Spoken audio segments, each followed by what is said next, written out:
बिस्मिल्लाहिर्रहमानिर्रहीम सल्लल्लाहु अलैहि व आलिहि वसल्लम। अस्सलामु अलैकुम व रहमतुल्लाहि व बरकातुहू। एडी हिना में आपको खुशामदीद कहती हूँ। आज के जो मुजर्रब अमल है वो है मोहब्बत का वजीफ़ा। बहुत ही लाजवाब वजीफ़ा है ये। अगर आप में से कोई मियाँ बीवी हैं या शोहर या कोई रिश्तेदार ऐसा जो आपसे हर वक्त लड़ाई झगड़ा करता हो या आपसे नफ़रत वगैरह करता हो, तो उसके दिल में अपनी मोहब्बत पैदा करने के लिए एक अमल आपकी खिदमत में पेश कर रही हूँ। मुजर्रब भी है, शर्तिया असर करता है, बस यकीन आपका रखना ज़रूरी होता है। अल्लाह पाक की कलाम हमको तमाम मुश्किलात से निकाल सकती है। ये अल्लाह पाक जल्ल जलालुहु का अस्माए हुस्ना में या वदूदु मोहब्बत में बहुत असर रखता है।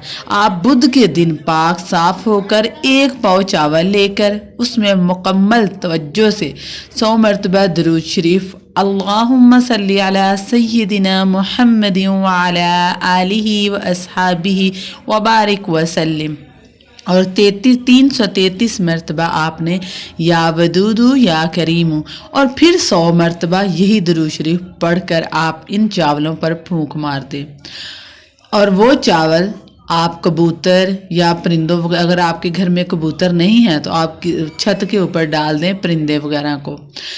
फिर जुमेरात को, जब आप बुध को ये अमल करेंगे, फिर आप जुमेरात को, फिर जुमे को, यानी 3 दिन आप अमल करेंगे और दुआ करें। और चलते फिरते हज़रत मोहम्मद सल्लल्लाहु अलैहि वसल्लम और उनकी आल औलाद पर आपने दुरूद शरीफ पढ़ते रहना है।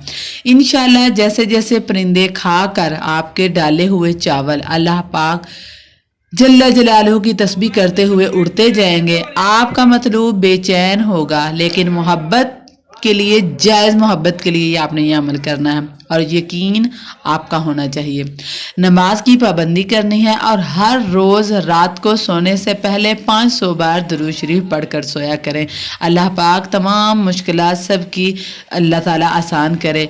और जो भी हो, कोई भी आपको कहे इस वजीफ़े के लिए इजाज़त की ज़रूरत है, अल्लाह पाक की कलाम पढ़ने के लिए किसी की इजाज़त की ज़रूरत